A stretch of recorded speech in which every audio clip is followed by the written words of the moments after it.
The classroom was quiet. Too quiet. Professor Velkin stood at the front, his blue skin glowing softly under the lights. He was from a planet far away, where people looked like tall insects with smooth shells. Today he was going to teach something that nobody talked about, something secret. Sarah Martinez sat in the middle row. She was human. She was the only human in the whole class. Actually, she was one of only 10 humans in the entire Galactic Military School. The other students were from different planets. Some had 4 arms, some had scales, some could change colors, but Sarah looked normal, at least normal for a human. Next to her sat Crix. He was a Vantori. His people had gray skin and 3 eyes. The third eye was in the middle of his forehead. He leaned closer to Sarah and whispered. His voice made a strange clicking sound. "Is it true?" he asked quietly. "Are humans really not allowed to fight in space wars?" Sarah nodded. She had heard this question many times. Yes, there is a law. It is called the Human Ban Treaty. It was made 300 years ago. We can learn about war. We can study it. But we cannot fight in any war outside our own solar system. Crix blinked all 3 eyes. But why? What did humans do? Before Sarah could answer, Professor Velkin began speaking. His voice was deep and serious. Today we will learn about the Human Ban Treaty. This is important history. This is history that changed everything. The room became even quieter. Every student stopped moving. They all wanted to know. This topic was never discussed openly. The computer files about it were locked. Only teachers with special permission could see them.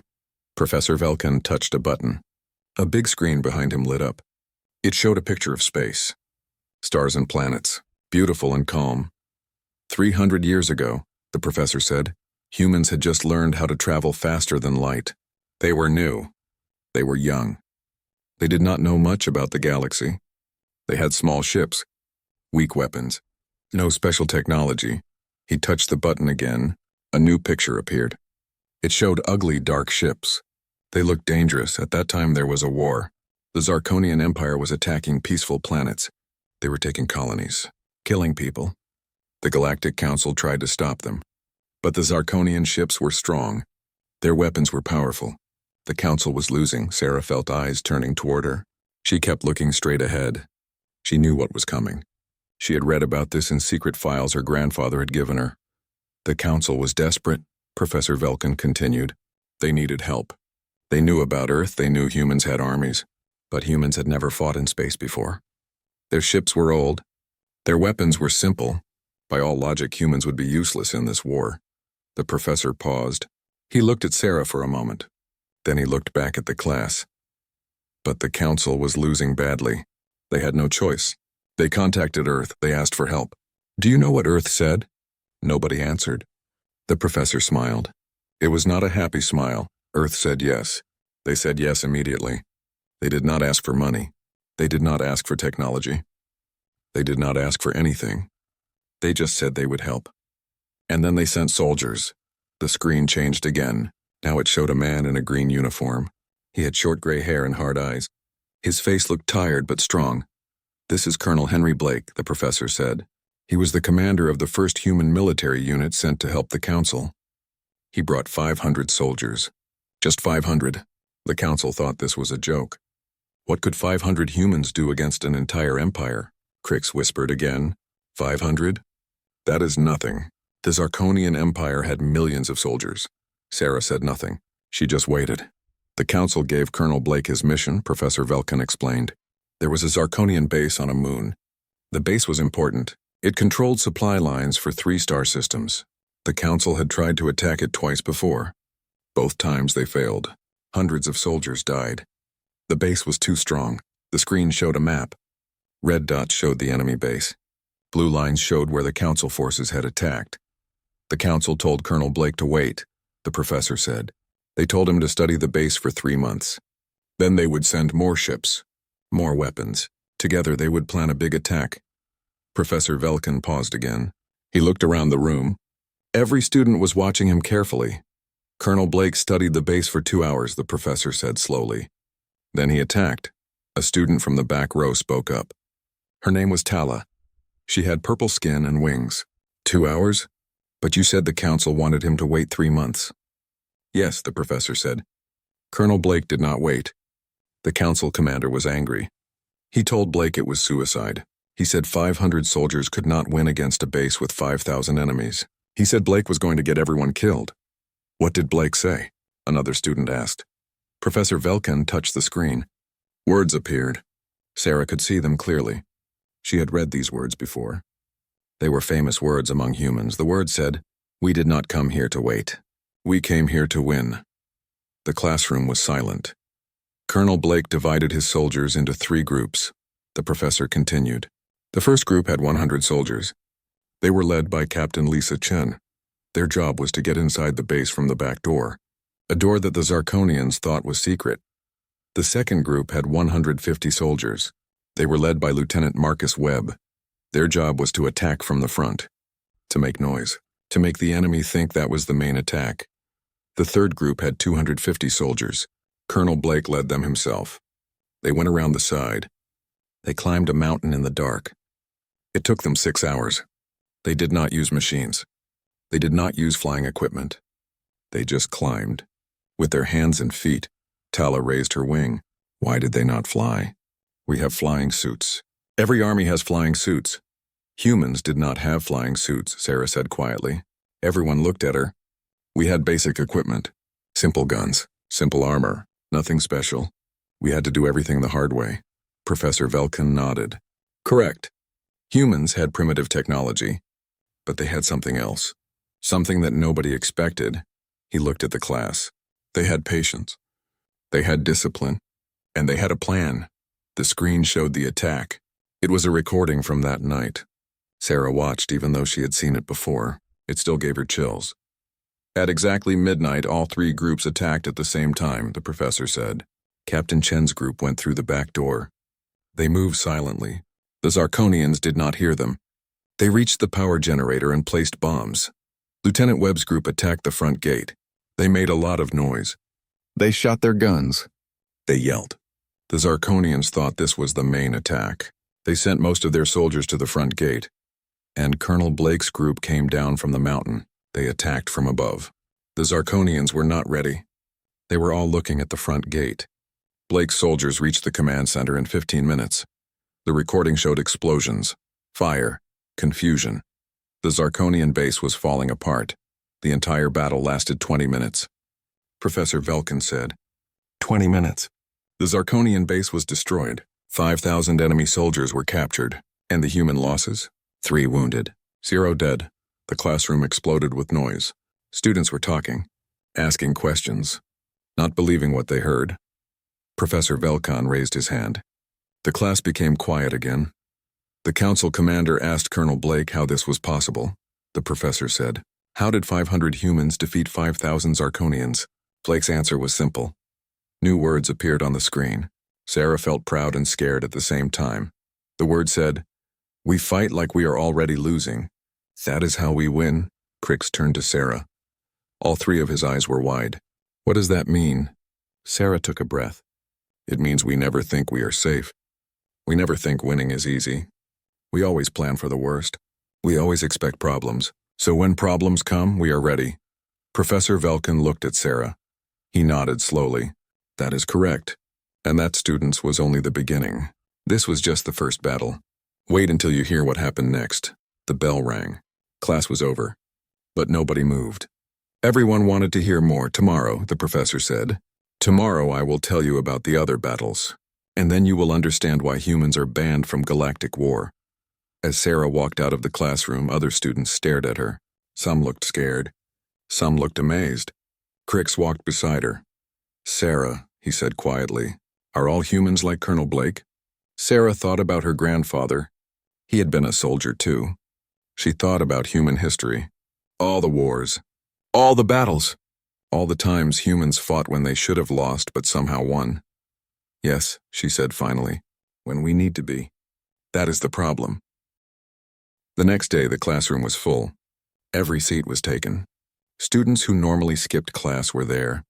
Even some teachers stood at the back of the room. Everyone wanted to hear more about the humans in the war. Sarah arrived early. She sat in the same seat as yesterday. Crix was already there, waiting for her. His 3 eyes looked tired. He had probably stayed up all night thinking about the story. I could not sleep, Crick said. I kept thinking about Colonel Blake, about the battle. I have been a soldier for 5 years. I have studied war tactics for my whole life, but I have never heard of anyone fighting like that. Sarah smiled a little. That is because most species fight with logic, with mathematics, with careful planning that takes months. Humans fight differently. How? Crix asked. Before Sarah could answer, Professor Velkan entered the room. The talking stopped immediately. He walked to the front and turned on the screen. Yesterday, he began, I told you about the first battle, about how 500 humans defeated 5,000 Zarkonians. Today I will tell you what happened next, and I will tell you why the Galactic Council became afraid. The screen showed a map of the galaxy. Red areas showed Zarkonian territory. It was huge. It covered 1/3 of the known galaxy. After Colonel Blake's victory, the Council was impressed, Professor Velkan said. They asked Earth to send more soldiers. Earth agreed. Within 1 month, 3,000 more humans arrived. Within 3 months, there were 10,000 human soldiers fighting across 12 different star systems. The map changed. Blue dots appeared. They showed where human forces were fighting. The humans were split into small groups, the professor continued. Each group had different commanders. Each group fought in different places. But they all fought the same way, fast, unpredictable, dangerous. He touched a button. A new image appeared. It showed a woman in a military uniform. She had dark skin and bright eyes. This is Commander Rachel Stone, Professor Velkan said. She was in charge of human forces in the Outer Rim sector. She had only 800 soldiers. The Zarkonians had 15,000 soldiers in that sector. The Council thought it would take years to win there. Commander Stone won in 6 weeks, the professor said quietly. Students gasped. Crix leaned forward. How? 800 against 15,000? That is impossible, Professor Velkan smiled. Commander Stone did not fight all 15,000 at once. That would be stupid. Instead, she did something clever. She made them fight each other. The screen showed a recording. It was old and grainy, but Sarah could see what was happening. Human soldiers were attacking a supply convoy, but they were wearing Zarkonian uniforms. Commander Stone stole Zarkonian uniforms, the professor explained. Her soldiers dressed like Zarkonians. They attacked other Zarkonian bases. The Zarkonians thought their own people were betraying them. They started fighting each other. They did not trust their own soldiers. That is cheating, Tala said. She was the purple student with wings. That is against the rules of war. The Galactic War Code says you must wear your own uniform. You cannot pretend to be the enemy. Professor Velkan looked at her. Humans did not sign the Galactic War Code. They had their own rules. Or rather, they had very few rules. He turned back to the screen. Commander Stone also used false information. She sent fake messages. She made the Zarkonians think attacks were coming from the wrong direction. She made them send soldiers to empty planets. She made them waste time and resources. In one famous battle, she sent a message saying human forces were going to attack a major Zarkonian base. The Zarkonians sent 10,000 soldiers to defend it, but Commander Stone never attacked that base. Instead, she attacked 3 small bases that were now undefended. She captured all 3 in one night. Sarah watched the other students. They looked confused, shocked. Some looked angry. A student from the Draken species raised his claw. His people were warriors. They believed in honor. Professor, this is not honorable combat. This is lying. This is trickery. How can the Council accept this? The Council was winning, Professor Velkan said simply. For the first time in 2 years, they were winning. The Zarkonians were losing ground, losing planets, losing confidence. The Council did not care about honor anymore. They cared about survival. He showed another image. This one was of a young man with red hair. He looked tired but determined. This is Captain Kyle Brooks, the professor said. He was 24 years old. He commanded a special unit. A unit that did very dangerous missions that other soldiers would not do. Captain Brooks specialized in what humans call sabotage. He and his team would sneak into enemy territory. They would destroy important targets. Power plants, communication towers, weapons factories. They did not fight big battles. They just broke things. The screen showed a report. It was a long list. Sarah could see dozens of targets that Captain Brooks had destroyed. In one mission, Captain Brooks and his team infiltrated a Zarkonian weapons factory. The factory produced the energy shields that made Zarkonian ships so hard to destroy. It was the most important factory in the Empire. It was protected by 5,000 guards. Security was perfect. Nobody could get in. Professor Velkin paused. Captain Brooks got in. He had 12 soldiers with him. They entered through the sewage system. They crawled through waste tunnels for 8 hours. When they reached the factory, they placed bombs in 30 different locations. Then they crawled back out. The bombs exploded the next day. The entire factory was destroyed. It took the Zarkonians 3 years to build a new one. And Captain Brooks? He and his team were never caught. The Zarkonians never even knew humans were there. Crix looked at Sarah. Your people crawled through sewage for 8 hours? Sarah nodded. Humans can endure a lot of discomfort. We can go without sleep. We can go without food. We can handle pain. We can do things that are disgusting or exhausting if it means completing the mission. Professor Velkan continued. The war went on for 18 months. Humans kept winning. Every battle. Every mission. The Galactic Council was amazed. The Zarkonians were terrified. They started calling humans the demons from the blue planet. They said humans did not feel fear. They said humans could not be killed. Of course humans could be killed, the professor said. Some did die, but not many. Humans were careful. They planned everything. They took no unnecessary risks. They treated every mission like it was the most important mission in the world. The screen changed again. It showed a peace treaty, the official document that ended the war.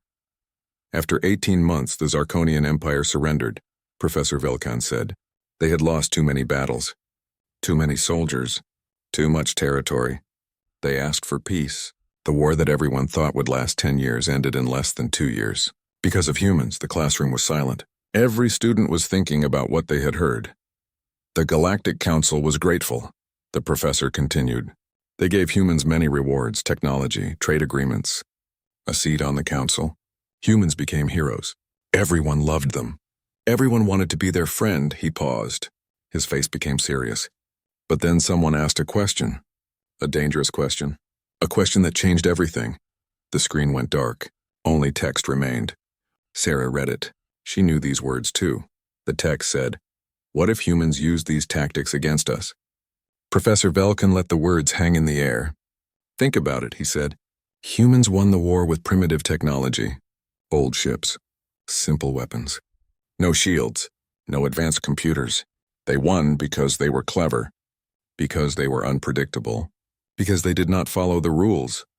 Now imagine, he said slowly, what humans could do with our technology. With our weapons. With our ships. Imagine if they had energy shields. Faster computers. Better sensors. What could they do then? The silence in the room was heavy.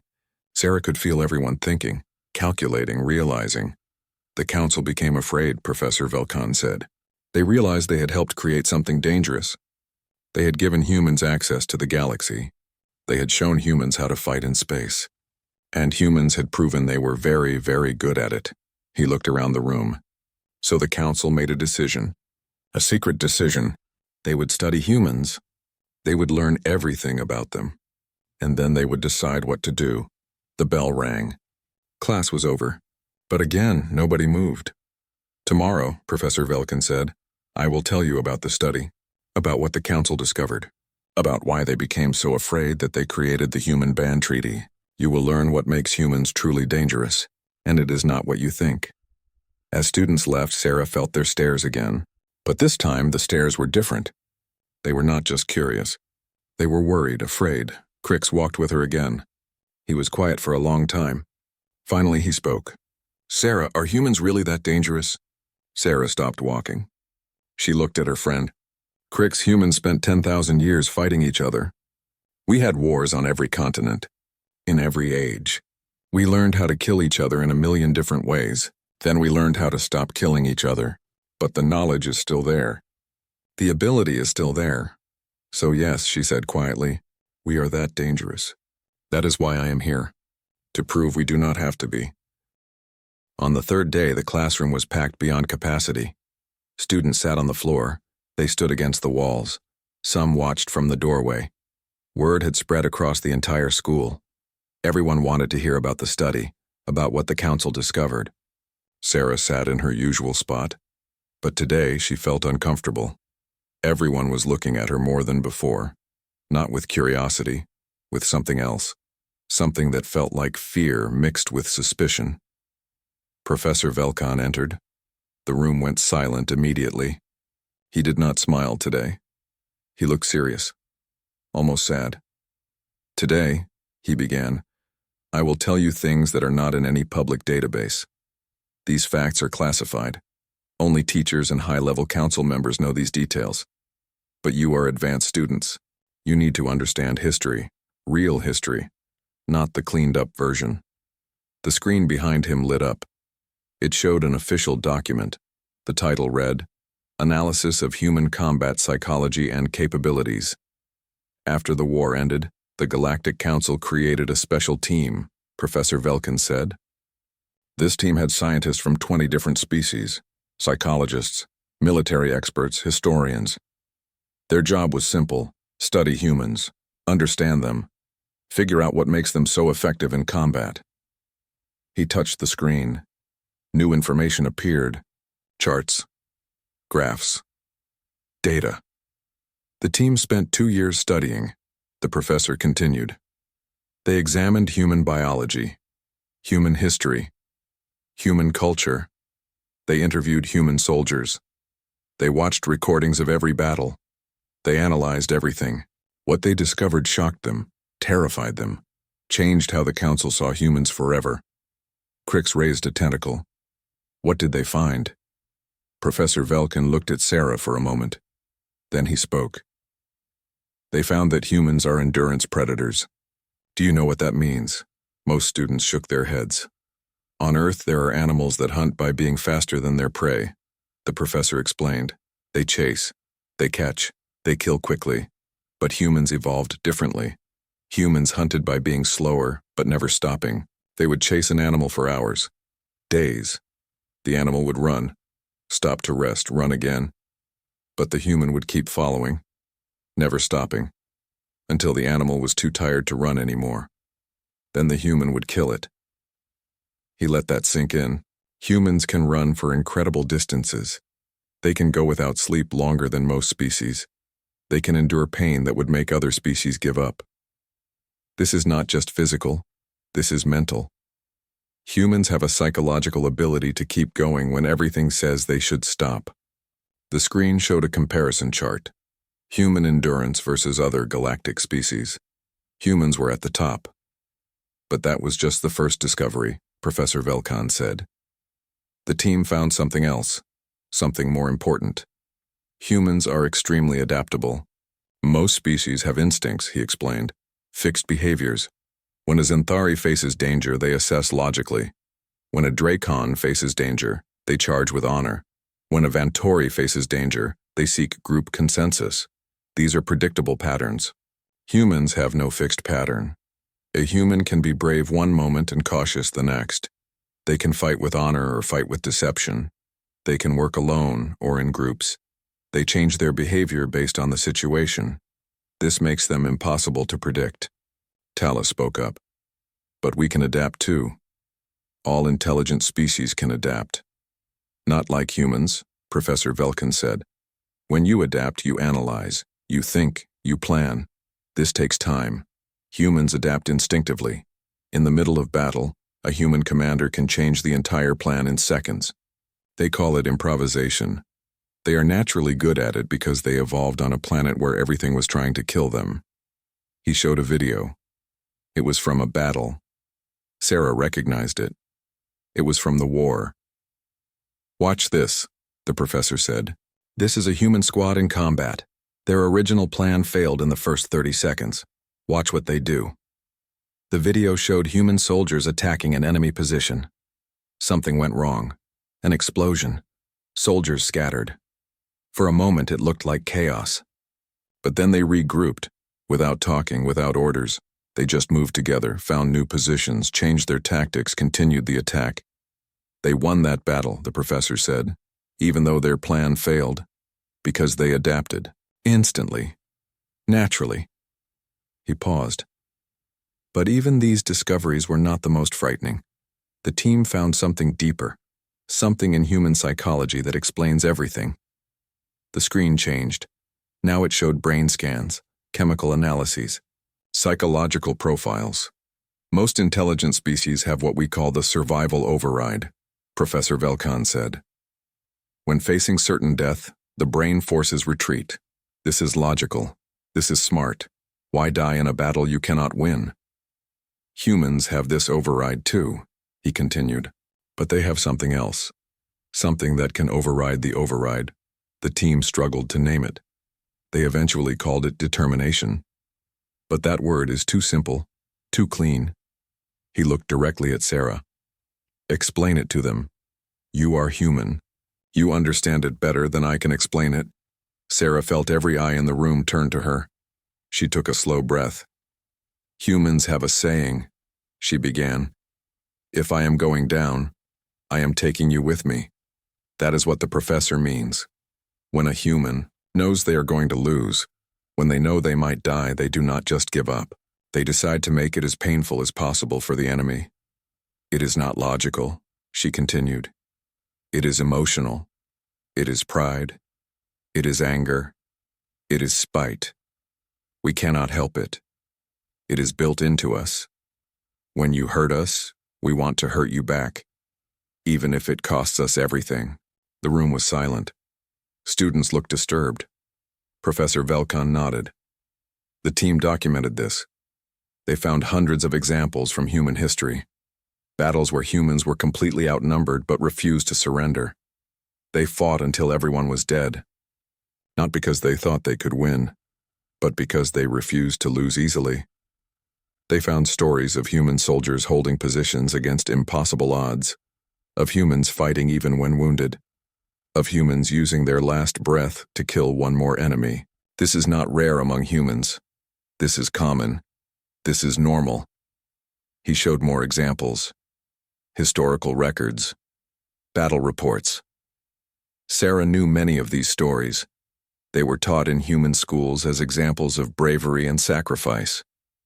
The team also studied something humans call total war, the professor said. The words appeared on the screen. This is a concept most galactic species do not have. Most species have rules for war. You fight armies. You leave civilians alone. You do not destroy food or water. You fight with honor. Humans invented total war, he continued. The idea that everything becomes a target. Factories, farms, cities, civilians, resources, everything.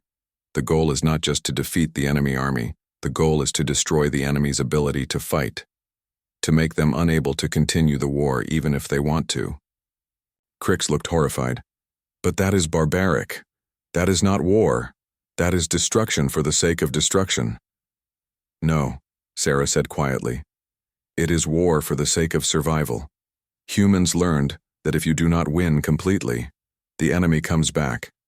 So when humans fight, they fight to win so completely that the enemy cannot fight again. Ever. Professor Velkan showed more data. The team found records of what humans call scorched earth tactics.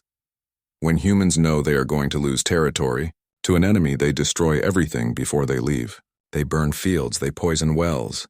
They blow up bridges and buildings, they leave nothing useful behind. They found one example where humans destroyed their own capital city, rather than let an enemy take it. Millions of humans died, but the enemy gained nothing. The humans who escaped rebuilt somewhere else and kept fighting. The classroom was completely silent. Some students looked sick. The team's final conclusion was this. Professor Velkan said, humans are not just good at war. War is part of their nature. They evolved doing it. They perfected it over thousands of years. Every human carries the genetic memory of countless battles. Fighting is in their blood. And here is what terrified the council, he said. During the war against the Zarkonians, humans had primitive technology and they still won every battle. Now imagine giving humans access to advanced galactic technology, energy weapons, force fields, faster ships, better computers. Imagine humans using total war tactics with that technology. Imagine them refusing to surrender even when losing. Imagine them adapting instantly to any situation. Imagine them enduring years of combat without breaking. He paused. Let the words sink in. The team concluded that if humans ever turned against the Galactic Council, nothing could stop them. Not because humans are stronger, not because humans are smarter, but because humans will not stop. Ever. They will keep fighting until either they win or everyone is dead. The bell rang. Nobody moved. Nobody spoke. Tomorrow, Professor Velkan said softly, I will tell you about the Human Ban Treaty, about the agreement that was made, about how the Council convinced humans to never fight in galactic wars again, and about what happens if that treaty ever breaks. As Sarah left the classroom, no one walked with her, not even Crix. Students moved away from her. They looked at her like she was dangerous, like she was a weapon that might go off at any moment. She walked alone through the hallways, and she understood. Now they knew the truth. Now they understood what humans really were, and they were afraid. Just like the Council had been afraid 300 years ago. On the fourth day, Sarah almost did not go to class. She had spent the night alone in her room. No one had talked to her. No one had sat with her at dinner. She was not angry. She understood. Fear makes people stay away, but she went anyway. She needed to hear the rest of the story. She needed to understand what her ancestors had agreed to, what price they had paid for peace. The classroom was full again, but quieter than before. Students were not excited now. They were somber, thoughtful. Yesterday's lesson had changed something in them. Sarah sat in her usual seat. Crix was there too. He did not look at her at first. Then slowly he turned. His three eyes met hers. I am sorry, he said quietly. For yesterday. For avoiding you. I was processing. Trying to understand. Sarah nodded. It is okay. It is a lot to learn. Especially when it is about someone you know. Professor Velkan entered. Today he looked tired. Like teaching this lesson was taking something from him. He stood at the front and waited until everyone was quiet. Today I will tell you about the treaty, he began. But first I need to tell you about the debate. The argument that happened in the Galactic Council after the study was complete. The screen behind him showed the council chamber, a huge round room with seats for representatives from every species in the galaxy. When the study results were presented, the council was split, Professor Velkan said. Some members wanted to restrict human access to technology. Others wanted to watch humans closely. A few even suggested removing humans from the council entirely. But there was one problem. He continued. Humans had helped win the war. They were heroes. If the council punished them for being good soldiers, what kind of message would that send? Who would help the council in the future if heroes got punished? Tala raised her wing. So what did they do? They made a deal, Professor Velkan said. A compromise. Humans would keep their council seat. They would keep access to trade and technology. They would be treated as equals in every way. Except one. The screen showed a document. Large letters at the top read, the Human Ban Treaty. Humans would be banned from all military operations outside their own solar system, the professor said. They could have armies. They could have weapons. But only for defense of Earth and its colonies within the solar system. They could not participate in any galactic war. They could not send soldiers to help other species. They could not fight. The council presented this to Earth's government, he continued. They explained it carefully. They said it was for everyone's safety, for peace, for the future. A student from the Kelton species raised a hand. How did humans react? Were they angry? Professor Velkan showed a recording. It was old. The video quality was poor, but Sarah could see human leaders sitting around a table. They looked serious. Earth's government debated for 8 months, the professor said. Some leaders were insulted. They felt the council was calling humans dangerous, calling them barbaric. Some wanted to refuse the treaty. Some even wanted to leave the council entirely. But then Colonel Henry Blake spoke, Professor Velkan said. The same Colonel Blake who won the first battle. He was retired by then. Old. But people still listened to him. The screen showed Blake. He was older now. Gray hair, wrinkled face, but his eyes were still sharp. Blake said something that changed everything, the professor explained. His words are recorded. They are famous among humans. Let me show you. The screen showed text. Blake's words. Sarah read them even though she knew them by heart. Every human child learned these words in school. The text said, we spent 10,000 years learning how to kill each other. Maybe it is time we spend the next 10,000 years learning how to build instead. If the galaxy is afraid of us in war, let us make them trust us in peace. The classroom was quiet. Students were thinking about those words, trying to understand them. Blake's speech convinced Earth's government, Professor Velkin said. They agreed to the treaty. They signed it, and for 300 years humans have kept their word. He showed images. Human cities on Earth, human colonies on Mars and Europa, human scientists in laboratories, human artists, human teachers, human doctors. Humans have become one of the most peaceful species in the galaxy, the professor said. They contribute to science, to art, to medicine. They help other species. They share knowledge. They have proven that they can be trusted. They can study war, he continued. That is why Sarah is here. That is why a few other humans are allowed to attend military schools, to learn, to understand, but never to practice. Never to fight, Crick spoke up. But what if humans are attacked? What if someone invades Earth? Can they not defend themselves? Professor Velkin nodded. Good question. The treaty has a protection clause.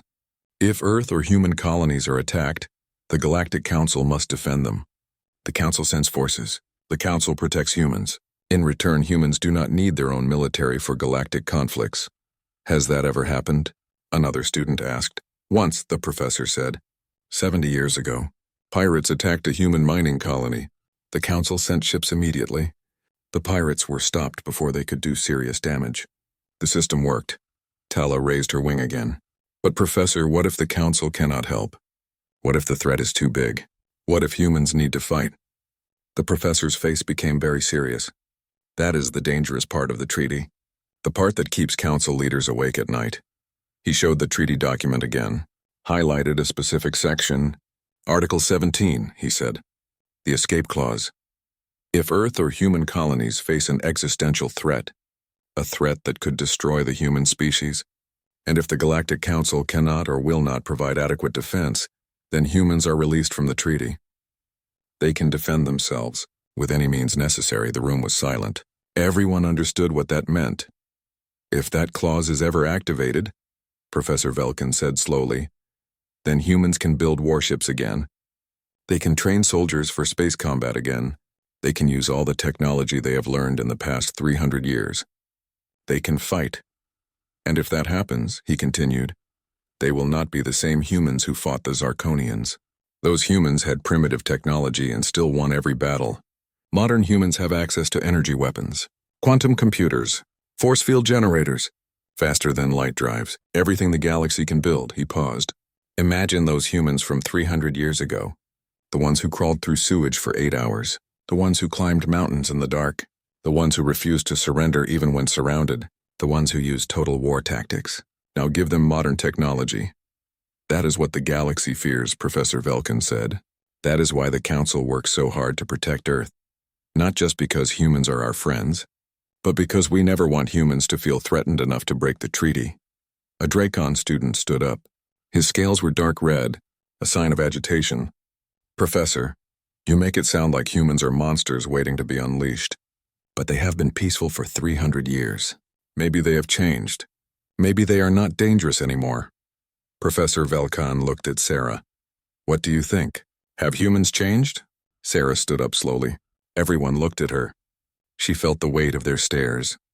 The fear, the curiosity, the judgment. I do not know, she said honestly. We want to believe we have changed. We teach peace. We practice diplomacy. We help other species. But the truth is, we have never been tested. We have had 300 years of safety, of protection. We have never faced an existential threat. She paused. The capacity Colonel Blake demonstrated is still in us.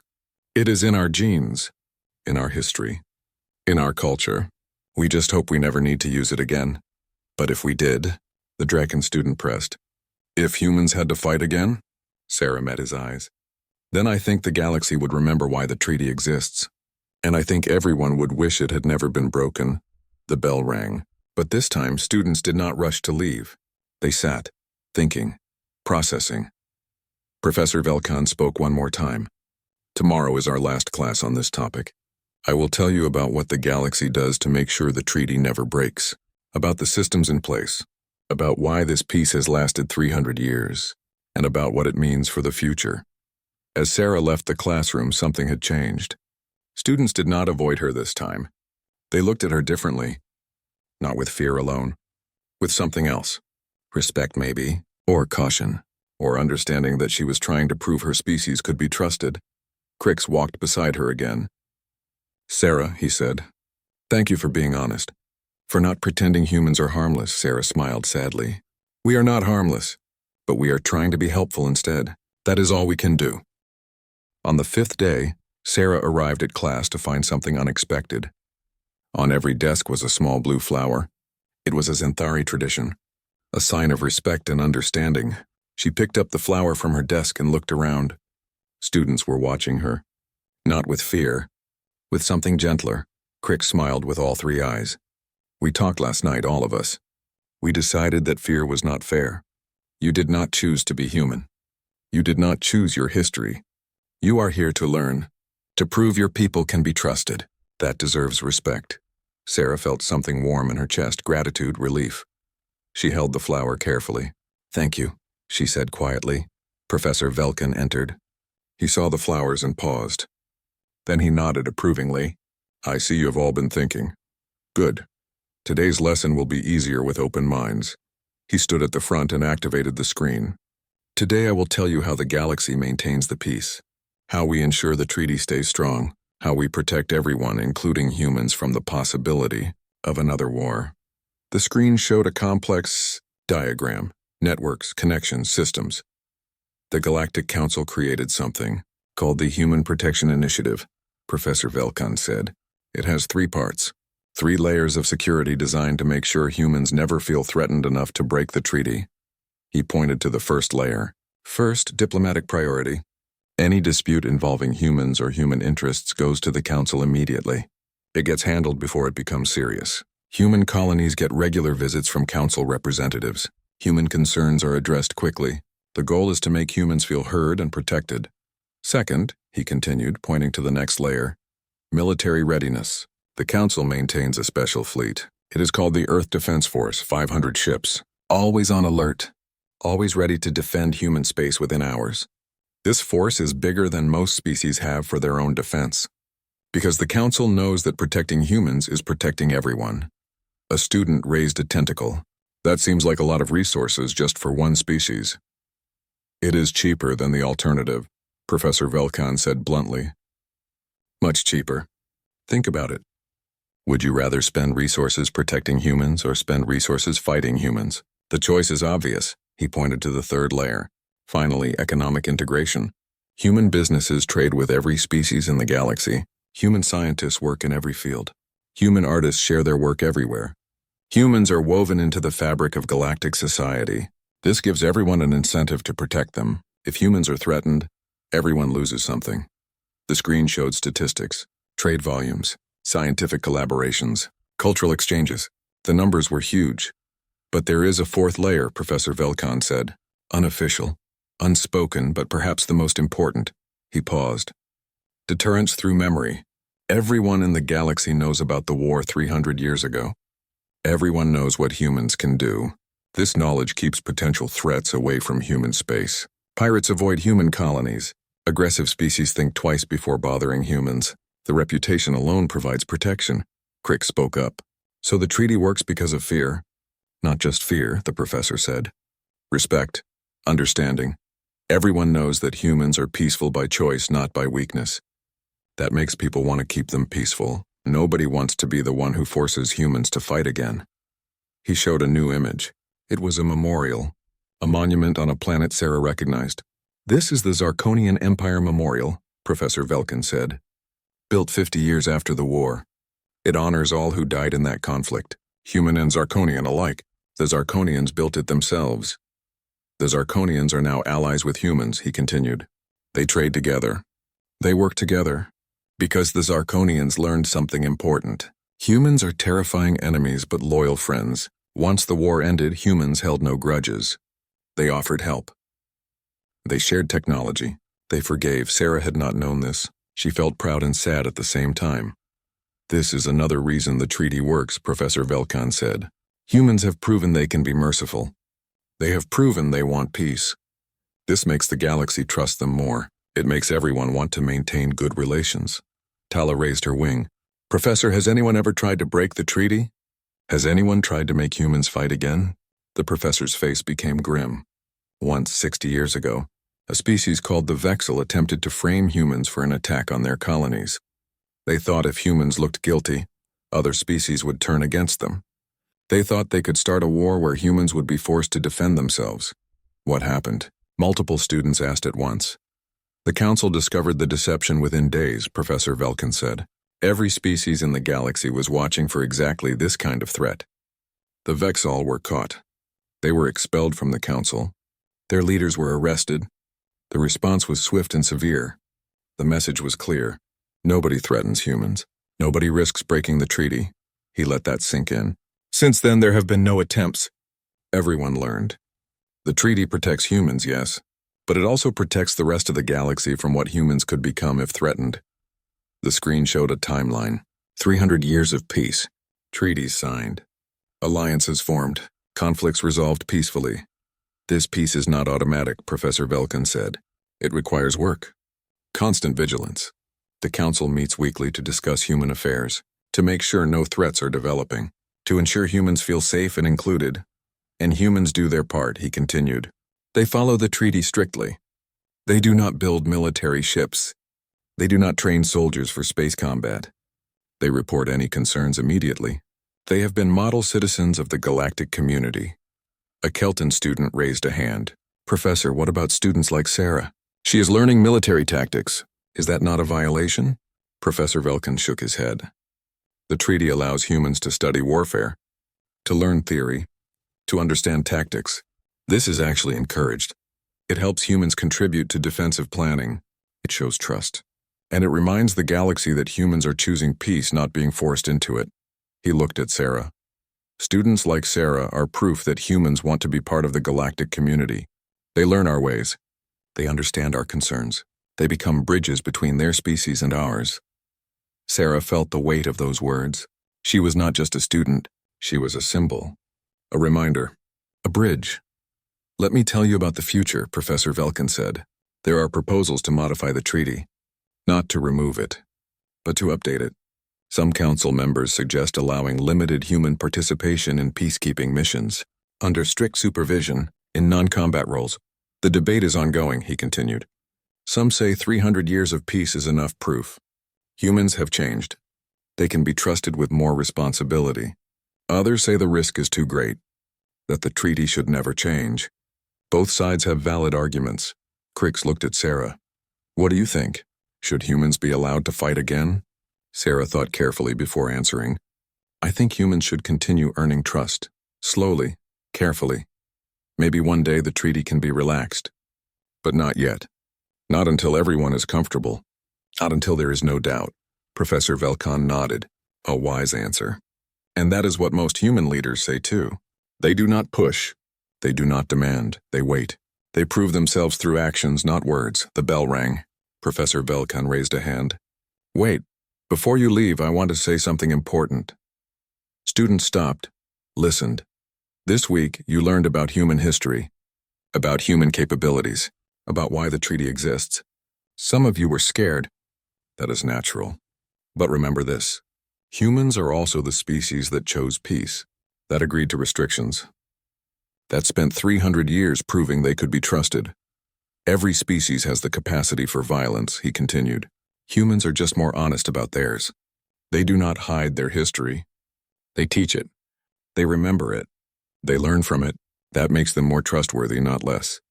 He looked at Sarah, then at the whole class. Tomorrow we will discuss another topic. But take this lesson with you. Fear can teach us to be careful, but understanding teaches us to be wise. Humans are not monsters. They are people who learned hard lessons and chose a better path. As students left, many stopped by Sarah's desk. They thanked her for being patient with them, for answering questions, for being honest. Crix waited until everyone else was gone. Sarah, I have a question, a personal one. Ask, Sarah said. Do you ever wish humans could fight again? Do you ever feel like the treaty is unfair? Sarah looked at the blue flower on her desk. Sometimes, she admitted. When I read about my ancestors, about the battles they won, about their courage and skill, I feel proud. I feel like we are missing something. But then I remember, she continued, those same ancestors agreed to the treaty. They chose peace. They chose to build instead of destroy, and that takes a different kind of courage, maybe even more. Crix nodded slowly. I understand now. The treaty is not a punishment. It is a choice. A choice humans keep making every day. Exactly, Sarah said. She picked up the flower and smiled. And that is why I am here. To keep making that choice. To keep proving it is the right one. 3 months had passed since Professor Velkon's lectures about the Human Ban Treaty. Sarah's life at the Galactic Military Academy had changed in ways she never expected. Students who once avoided her now sought her out. They asked questions about human tactics, about human history, about the human way of thinking. She had become something unexpected. Not just a student, a teacher. A bridge between her species and the rest of the galaxy. Today was the final examination. A practical test. Students would be divided into teams and given a combat scenario to solve. Sarah sat in the briefing room with her assigned team. Crix was there, so was Tala and 2 other students she had gotten to know well. Professor Velkan entered and activated the screen. Your scenario, he said. A hostile force has taken control of an orbital station. They have hostages. They have defensive positions. They have superior numbers. You have a small team and limited resources. You have 4 hours to plan. Then you will execute your plan in the simulation chamber. The screen showed the station layout. Sarah studied it carefully. The others were already discussing approaches. Standard tactics. Calculated assaults. Patient sieges. Crix looked at Sarah. What would humans do? Sarah smiled slightly. Humans would ask different questions. Not just how to win, but how to win in a way the enemy never expects. How to turn our weaknesses into advantages. How to make the enemy make mistakes. Tala spread her wings thoughtfully. Can you show us? Can you think like a human commander for this scenario? The other team members nodded. They wanted to learn. They wanted to understand. Sarah looked at the station layout again. Okay, she said. First principle. The enemy expects us to value the hostages above all else. That makes us predictable. So we make them think we do not care about the hostages at all. The team looked shocked. But the hostages are the whole point, one student said. Exactly, Sarah said. Which is why we pretend they are not. We make the enemy think we are going to destroy the entire station. We broadcast a warning. We tell everyone to evacuate. We start powering up weapons like we are going to blow it up. The enemy will panic, she continued. They will not expect this. They will think we are crazy. They will start arguing among themselves. Some will want to kill the hostages. Some will want to evacuate. Some will want to fight. This creates chaos. Crix was following along. And while they are panicking, we do what? We send a small team through a maintenance tunnel, Sarah said, pointing at the screen. This tunnel is too small for most species. But we can fit. We crawl through. We reach the hostage area from below. We extract the hostages quietly while the enemy is distracted by our threats. Once hostages are safe, we can actually attack. But now the enemy has no leverage, no shields. We hit them hard and fast before they realize what happened. The team stared at her. Then slowly they started nodding, seeing it, understanding it. That is insane, Tala said. But it might work. It is completely unpredictable. That is the point, Sarah said. Humans learned that predictable plans get people killed. Unpredictable plans keep you alive. They spent the next 4 hours planning every detail. They argued. They refined. They practiced, and Sarah felt something she had not felt before. She was not just teaching them to think like humans. She was learning to think like them too, finding balance between human improvisation and galactic logic. The simulation began. Their plan worked better than expected. The enemy panicked exactly as Sarah predicted. The maintenance tunnel was uncomfortable but passable. The hostages were rescued. The enemy was defeated. When they emerged from the simulation chamber, Professor Velkan was waiting. He looked at the results on his screen. Then he looked at Sarah. You used human tactics, he said. We used a combination, Sarah corrected. Human unpredictability with galactic precision. It worked because we used the best of both approaches. The professor smiled. It was a real smile. Warm, proud. That is what I hoped you would learn. Not just how humans fight, but how to blend different approaches, how to learn from each other. He looked at the whole class. Other teams had finished their simulations too. Today you all demonstrated something important. You showed that understanding does not mean copying. It means adapting, learning, growing. That evening, Sarah sat alone on the observation deck. Through the window, she could see Earth, her home planet, small and blue and beautiful. She thought about Colonel Blake, about the choice he made 300 years ago, about the treaty, about the peace that had lasted since then. Footsteps approached. She turned. It was not Crix this time. It was Professor Velkin. "May I sit?" he asked. "Of course," Sarah said. They sat in silence for a moment, looking at the stars, at the galaxy they both called home. "I want to tell you something," the professor said. "Something I did not tell the class. Something personal." Sarah listened. "My grandfather fought in the war against the Zarkonians," he said. "He was an officer in the Galactic Defense Force. He fought alongside human soldiers, alongside Colonel Blake himself." Sarah looked at him with surprise.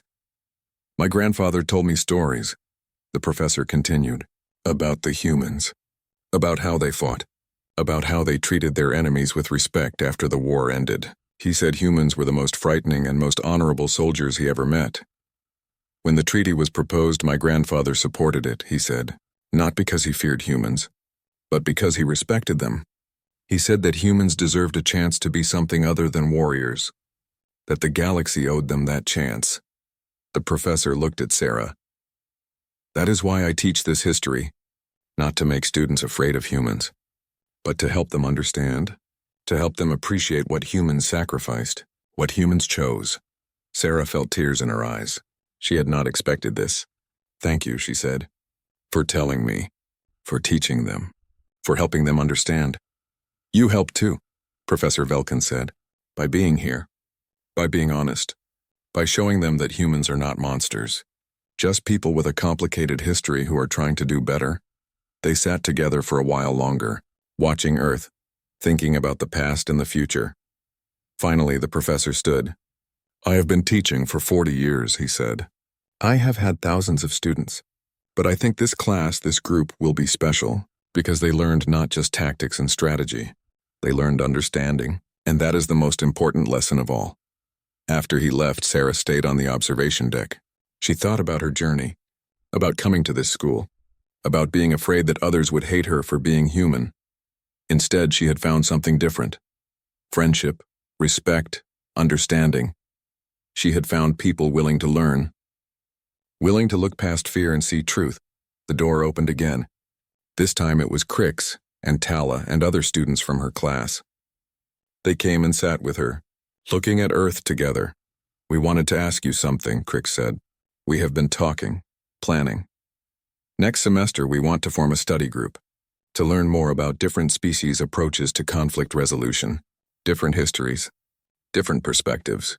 We want you to lead it." Sarah looked at them, at these friends from different worlds.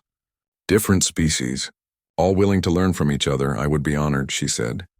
"Good," Tala said, because we all agreed. "The best way to prevent future wars is not to ban species from fighting. It is to help everyone understand each other, to learn from each other, to respect each other." "That is what Colonel Blake wanted," Sarah said softly. "That is what the treaty was really about. Not punishment, not fear, but opportunity. The opportunity to build something better." They sat together as the station orbited Earth, as the sun rose over the blue planet, as a new day began for all of them. Sarah thought about the real reason humans were banned from galactic war. It was not because they were too dangerous. It was because they were too good at it. And everyone, including humans themselves, knew that the galaxy needed humans to be good at something else, something better. Building instead of destroying, teaching instead of fighting, understanding instead of fearing. 300 years ago, Colonel Blake had made a choice, a hard choice, a brave choice. He chose peace not because war was impossible, but because peace was harder, more important, more valuable. And every day, every human made that same choice again. They chose to honor the treaty, to build instead of fight, to prove that humanity's greatest strength was not the ability to wage war. It was the ability to choose not to. Sarah looked at her friends, at the galaxy beyond the windows, at the future waiting for all of them. "You know what I think?" she said. "I think the treaty was the smartest thing humans ever did, not because it kept us out of wars, but because it forced us to find better ways to be strong, better ways to matter, Better ways to be human, Crix nodded with all three eyes, and it taught the rest of us something too. That the most dangerous enemy can become the most valuable friend, if everyone is willing to try. The sun continued to rise over Earth, light spreading across the blue planet. Light spreading across the station. Light spreading across the galaxy.